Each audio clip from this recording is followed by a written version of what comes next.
Assalamualaikum warahmatullahi wabarakatuh. Sahabat beriman pencinta sejarah, kajian video kita kali ini mengenai sosok dari pemilik makam salah satu dari pengarang kitab Jami'ul Jawami' al-Musannifat. Sebelum kajian kita lebih jauh, apabila video kami menarik, jangan lupa like dan subscribe agar channel kami selalu dapat menyajikan konten-konten sejarah lainnya.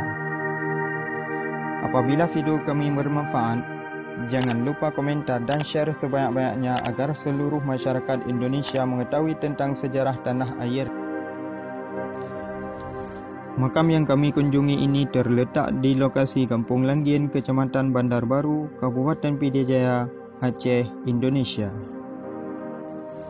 Kitab Jami'ul Jawami' al-Musannifat, satu kitab yang terhimpun dari beberapa karangan para ulama terdahulu, di antaranya Hidayatul Awam, karya Syekh Jalaluddin bin Jalaluddin al-Asy.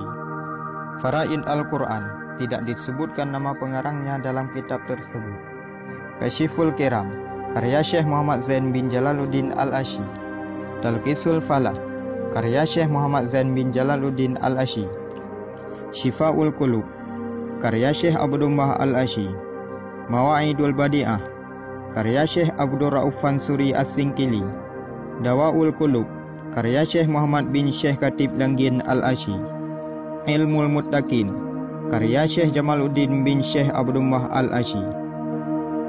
Semua karangan ini dikumpulkan dan disatukan kembali oleh Syekh Ismail bin Abdul Muttalib al-Asy. Beliau merupakan salah satu ulama pada masa kerajaan Aceh terdahulu. Kitab Jami'ul Jawami' al-Musannifat dalam masyarakat Aceh dikenal dengan Kitab 8.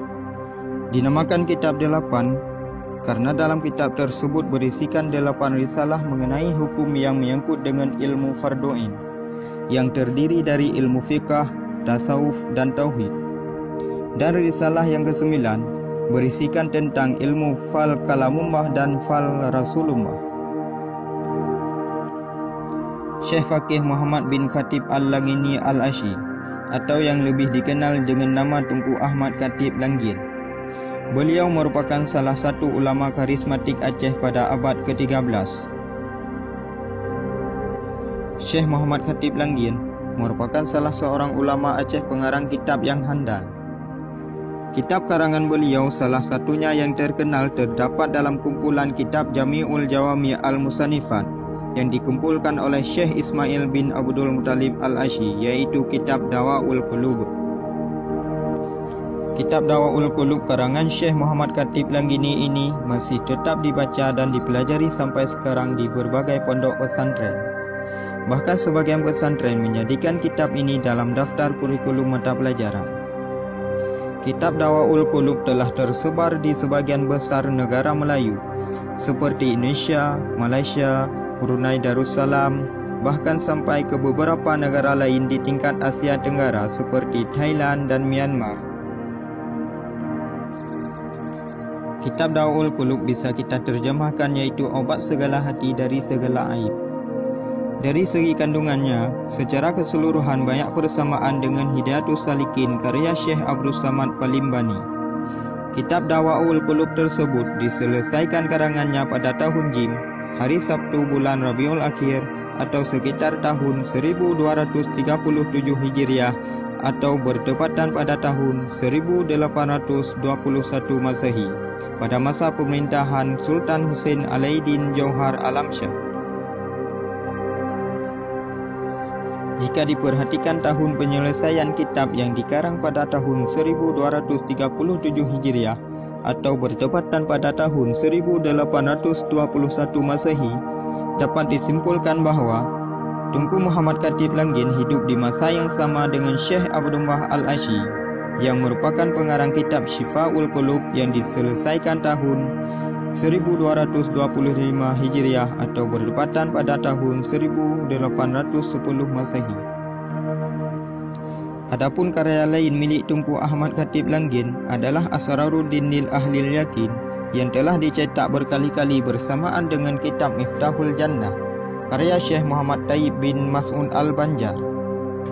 Di antara cetakannya yaitu kitab Madba'ah Al-Miryah Makkah tahun 1321 Hijriah atau bertepatan pada tahun 1903 Masehi.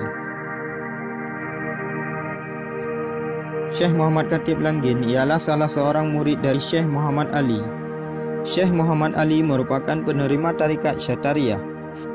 Sejarah mencatat bahawa Syekh Muhammad Ali adalah murid daripada Syekh Muhammad As'ad. Syekh Muhammad As'ad mengambil tarikat Syatariah dari Syekh Muhammad Sa'id. Tarikat Syatariah merupakan tarikat yang sudah lazim ditemukan di pantai timur. Tarikat ini sangatlah berpengaruh di kalangan masyarakat Aceh. Bahkan kebanyakan daripada masyarakat sekarang masih menganut tentang tarikat ini. Sejarah daripada terkumpulnya kitab Jami'ul Jawami Al-Musannifat oleh Syekh Ismail. Karena Syekh Ismail melihat beberapa ulama yang besar dan fuqaha yang mulia telah menterjemahkan oleh mereka itu akan beberapa kitab yang amat banyak, sehingga Syekh Ismail tergerak hatinya untuk mengumpulkan beberapa risalah para ulama yang diberi nama dengan Kitab Jami'ul Jawami Al-Musannifat.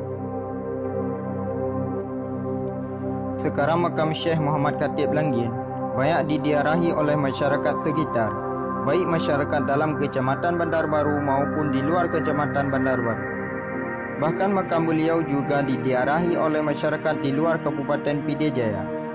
Mereka semua ingin mencari keberkahan dari Syekh Muhammad Khatib Langgin, karena beliau merupakan salah seorang ulama yang alim yang selalu bertakarub kepada Allah Subhanahu wa taala. Padanya terhimpun ilmu zahir dan ilmu batin. Hanya sekian sejarah singkat beliau yang kami dapatkan dari beberapa sumber. Apabila ada kesalahan dalam menceritakannya, kami selaku kreator sejarah mengucapkan ribuan maaf. Apabila ada sahabat semuanya yang lebih mengetahui tentang sejarah beliau, mohon menceritakannya di kolom komentar. Dan kami ucapkan terima kasih bagi sahabat yang telah meluangkan waktunya untuk menonton video kami.